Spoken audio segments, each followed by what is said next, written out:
नमस्कार साथियों, मैं भारत आप सभी का स्वागत करता हूं स्टडी मोड ऑन के ऑफिशियल यूट्यूब चैनल पे। दोस्तों, आज की इस वीडियो में हम बात करने वाले हैं class 12 physics electrostatic potential and flux, जो कि हमारे पहले यूनिट का सी पोर्शन है। आज हम डिस्कस करेंगे फर्स्ट का सी चैप्टर, नाम है उसका इलेक्ट्रोस्टैटिक पोटेंशियल एंड फ्लक्स। उसका हमारा जो टॉपिक गास लॉ चल रहा था, गास लॉ की एप्लीकेशन चल रही थी, उसमें हमने एक एप्लीकेशन डिस्कस कर ली थी। तो आज हम एप्लीकेशन नंबर 2 यानी कि गास लॉ की एप्लीकेशन नंबर 2 डिस्कस करेंगे। तो वो एप्लीकेशन है क्या, सबसे पहले वो देखते हैं। तो आज जो हम टॉपिक डिस्कस करने वाले हैं उसका नाम है electric field intensity due to a spherical charge shell. Charge shell कर सकते हैं या कंडक्टिंग सेल, जो कि एक स्फीरिकल फॉर्म में है। क्लियर है? तो टॉपिक मैं लिख देता हूं क्या है। हमें आज टॉपिक डिस्कस करना है electric field intensity due to a conducting charge shell. तो मैं लिख देता हूं टॉपिक का नाम। जो आज का हमारा टॉपिक है वो है electric field intensity. Electric field intensity due to a spherical charge भी लिख सकते हैं यहाँ पे एक दूसरा नाम लिख सकते हैं कंडक्टिंग सेल। तो ये आज का हमारा टॉपिक है जिसे आज हम प्रोसीड करेंगे। क्लियर है? तो एक हमारे पास स्फीरिकल चार्ज सेल है जिसके बारे में आज हम पढ़ेंगे। वैसे हम सेल लिखते हैं, नॉर्मल स्फीरिकल वर्ड यहाँ पे नहीं आता। जो ये स्फीरिकल वर्ड है ये नहीं आता, पर हमें पता है कि जो सेल होती है वो स्फीरिकल फॉर्म में होती है। तो अब हम अपना टॉपिक स्टार्ट करते हैं। टॉपिक स्टार्ट करने से पहले कहूंगा, अगर आप हमारे यूट्यूब चैनल पे नए हैं तो चैनल को सब्सक्राइब करना मत भूलिएगा। साथ साथ अगर आप आपने अभी तक हमें टेलीग्राम पे फॉलो नहीं किया तो टेलीग्राम पे फॉलो कर लीजिएगा। आपको लिंक डिस्क्रिप्शन में, ठीक नीचे डिस्क्रिप्शन में मिल जाएगा। तो ज्यादा समय न लेते हुए वीडियो स्टार्ट करते हैं, यानी कि हमारा टॉपिक प्रोसीड करते हैं। तो हमारा टॉपिक क्या है? Electric field intensity due to a spherical charge conducting shell. तो इसमें सबसे पहले आपको क्या मानना पड़ेगा? एक स्फीरिकल सेल जिसके अंदर चार्ज क्या हुआ है, जो कि यूनिफॉर्मली डिस्ट्रीब्यूटेड होगा। फिर आपको करना क्या है? उस स्फीरिकल सेल पे उस चार्ज के कारण कितनी इलेक्ट्रिक फील्ड इंटेंसिटी इंड्यूस होगी वो कैलकुलेट करके हमें फाइंड आउट करनी है। क्लियर है? तो सबसे पहले मान लेते हैं, क्या मानेंगे? लेट ए स्फीरिकल सेल। अब एक स्फीरिकल सेल माना है अपन ने, स्फीरिकल सेल। अब वो सेल में ड्रा कर देता हूं। ये हमारे पास एक सेल है जिसकी रेडियस कैपिटल आर है और चार्ज क्या हुआ है? Shell having radius capital R and charge q is uniformly distributed over the surface। मैंने ऐसा क्यों लिखा वो भी हमें पता लगाना चाहिए। तो जो चार्ज के ऊपर, एक सरफेस के ऊपर जो चार्ज क्या है वो डिस्ट्रीब्यूट कर दिया गया है, वो किस तरह से देखेगा? ठीक इस प्रकार से चार्ज क्या हुआ है वो डिस्ट्रीब्यूट किया गया है सेल में, और इसकी रेडियस है वो है कैपिटल आर। ये जो है आर है यहाँ तक, ये ओ मान लेते हैं, ये पी पॉइंट मान लेते हैं। क्लियर है? तो पॉइंट पी पे जो यूनिट वेक्टर यानी कि एरिया वेक्टर की डायरेक्शन ये होगी, इलेक्ट्रिक फील्ड की डायरेक्शन भी सेम होगी। क्लियर है? तो ये हमारे पास चार्ज सेल का पूरा एक ब्रीफ रिव्यू आ चुका है। तो अब आपको इसके अंदर 3 पॉइंट अप्लाई करने पड़ेंगे। क्या क्या? एक तो इसके अंदर इलेक्ट्रिक फील्ड इंटेंसिटी क्या होगी, एक इसके सरफेस पे इलेक्ट्रिक फील्ड इंटेंसिटी क्या होगी, तीसरा इसके बाहर इलेक्ट्रिक फील्ड इंटेंसिटी क्या होगी। तीनों का कैलकुलेशन करके हमें फाइंड आउट करना है। चलिए, तो सबसे पहले हम electric field intensity inside the shell find out करेंगे, वो भी गास लॉ से। तो लिखता हूं मैं, पहला पॉइंट है हमारा electric field intensity, sorry electric की स्पेलिंग इंटेंसिटी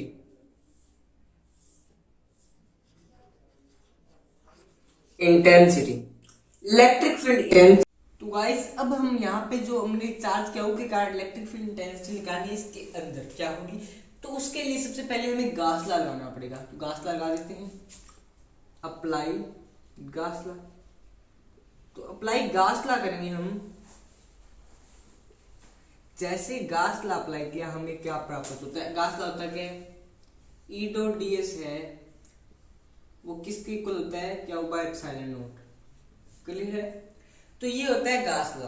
अब यहाँ पे नोट करने की बात क्या है, ई किसी भी इलेक्ट्रिक फील्ड या कोई भी सेल, हम मान लीजिए कोई कंडक्टर है, चाहे वो कुछ भी हो, तो उसमें नोट करने की बात क्या है कि उसमें चार्ज जीरो होता है।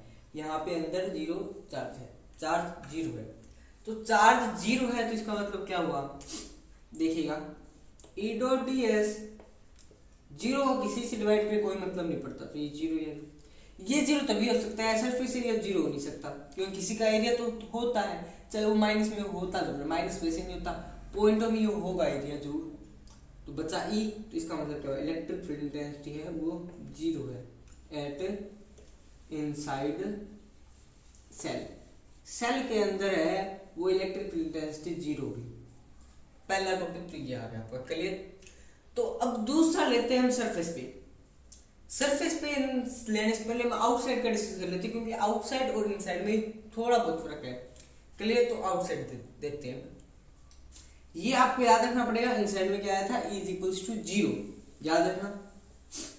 दूसरा electric field intensity outside, electric field intensity outside the shell due to charge, क्या हो, अप्लाई गास लॉ। क्लियर है। अब हम इसमें भी गास लॉ अप्लाई करेंगे, तो इसके आउटसाइड की जो हम बना रहे हैं वो देखिएगा। आउटसाइड कुछ इस प्रकार की सेल है, इसके ओपन है ना, इसकी थोड़ा सा फिगर गलत हो सकता है, कोई बात नहीं, बट इसके बाहर वाला एरिया यही है, पोर्शन यही बनेगा। सही बनाने की कोशिश करूंगा इसको, बस। तो ये आपके पास सेल है, इसके बाहर का एरिया। तो अब आप करना क्या इसमें वो देख लिया। ध्यान देने योग्य बात है, आपको इसके बाहर निकाल रहे हैं कि जो ये बाहर का पोर्शन है, यहाँ पे इलेक्ट्रिक फील्ड डेंसिटी इस चार्ज के कारण क्या हो, तो उसको नोट करने के लिए आपको गास लॉ अप्लाई करना पड़ेगा। गास लॉ क्या होता है आपको पता है, ई डॉट डी एस, ये ई की डायरेक्शन है गाइस, क्या होगा, एप्सिलॉन नॉट। अब यहाँ पे एक बात और ध्यान रखनी पड़ेगी कि अब इस बड़े वाले सर्कल की रेडियस आर होगी, यानी कि यहाँ से लेकर यहाँ तक की रेडियस आर है। क्लियर। और ये इतनी छोटी सी है जो ये कैपिटल आर है। तो आपको पता चल गया इसका सरफेस एरिया, यानी कि जो सरफेस एरिया है वो चेंज हो गया, डीएस चेंज हो गया। डीएस निकालना पड़ेगा पहले, अलग डीएस देखते हैं पहले। डीएस होता है surface area of sphere. Sphere का सरफेस एरिया क्या होता है, 4 pi R square. 4 pi R square. अब आर क्या है यहाँ पे, स्मॉल आर, तो ये स्मॉल आर। अब ये डीएस की वैल्यू यहाँ पे पुट कीजिएगा, तो ई यहाँ पे रह जाएगा, डीएस नीचे ले आते हैं। जैसे इंटीग्रेशन खत्म होगा तो ई यहाँ पे क्या होगा, डीएस का इंटीग्रेशन यहाँ पे, change in the integration, change in the area, sorry, epsilon naught. और हमें पता है एप्सिलॉन नॉट डीएस की वैल्यू क्या है, वो हम यहाँ पे पुट कर देंगे। Change in area is equals to 4 pi R square. तो ई इज इक्वल्स टू क्या होगा, 4 pi R square epsilon naught. तो ये आपकी आ गई electric field intensity at outside the shell, conducting cell. अब बारी आती है सरफेस पे। तो सरफेस पे हम अप्लाई करेंगे, ये भी आपको याद रखना पड़ेगा, नंबर 2। और नंबर 3 बात, नंबर 3 से पहले देखिएगा इलेक्ट्रिक फील्ड किस पे डिपेंड कर रही है, आउटसाइड में। क्या हो, constant, 4 constant, pi constant, epsilon not constant. तो ई इनवर्सली है किसके, रेडियस के स्क्वायर के। क्लियर है इतना। तो ये चीज आपको समझनी है। जैसे आपका ये हो गया, अब देखते हैं हम इसके सरफेस पे। तो सरफेस पे देखने के लिए हमें क्या करना होगा वो देखिएगा। आउटसाइड की जगह मैं इस पे लिख रहा हूं सरफेस, बाकी आपका सारा सुधा यही रेट वाला है। देखिएगा, intense electric field intensity at surface of the shell due to charge, क्या हो, अप्लाई गास लॉ। अब यहाँ पे भी गास लॉ अप्लाई करना पड़ेगा, पर गास लॉ अप्लाई करने से पहले हमें भी बात नोट करनी पड़ेगी, जो भी रेडियस कैपिटल आर थी वो घट के आर होगी। इसका मतलब रेडियस आर है वो रिड्यूस होके आर होगी। इसका मतलब क्या हुआ, जो रेडियस पहले आर थी वो इसके बराबर होगी। तो अब आपको पता चल गया बाकी चीज सेम है, बस रेडियस का फर्क पड़ा है। तो आपको कैलकुलेशन करने की जरूरत नहीं है, आपको सीधा लिखना है electric distance is equals to 4 pi capital R की स्क्वायर एप्सिलॉन नॉट। इसका मतलब इलेक्ट्रिक डिस्टेंस से यहाँ पे भी इन्वर्सली है रेडियस की स्क्वायर के। क्लियर है?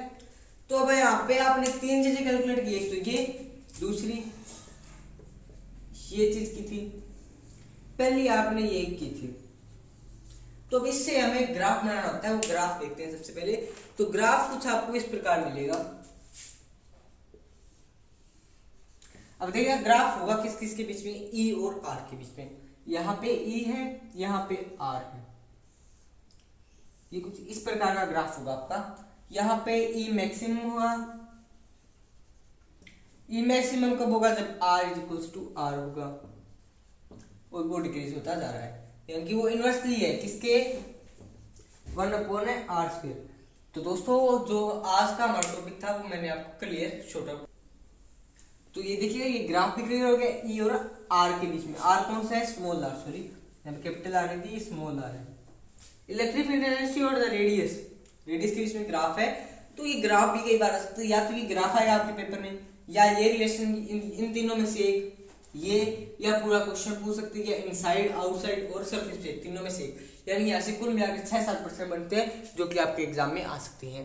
तो दोस्तों आज के लिए बस इतना ही, मिलते हैं वीडियो में, तब तक के लिए जय हिंद जय भारत। अगर आप हमारे यूट्यूब चैनल पे नए हैं तो चैनल को सब्सक्राइब करना मत भूलिएगा। साथ साथ अगर आपने अभी तक हमें टेलीग्राम पे फॉलो नहीं किया है तो टेलीग्राम पे भी फॉलो कर लीजिएगा, लिंक आपको डिस्क्रिप्शन में मिल जाएगा। Thanks for watching video.